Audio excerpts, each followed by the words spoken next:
కంగారే పడకురా అందరి కథ ఇంతేరా, కష్టాలే ఎరుగని కథ అంటూ ఉండదురా, కన్నీళ్ళే దాటని కళ్ళేవీ లేవు కదా,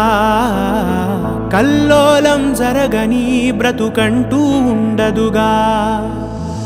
ఆ దైవం ఎప్పుడు ఆడే ఆటే ఇదిరా, ఏ పుస్తకము నేర్పించని పాఠం ఇదిరా, నీతో నువ్వు యుద్ధం చేస్తూ సాగాలిరా, నీకే ఇలా జరిగింది అంటూ నీలో నువ్వే మరి బాధపడకు, ఏ చెట్టు కంతటి గాలి ఉందును చూడరా, నీ చిక్కులన్నవి తీరవంటూ ఎక్కిళ్ళు పెడుతూ ఆగిపోకు, ధైర్యంగా వెతుకు దారి దొరుకు.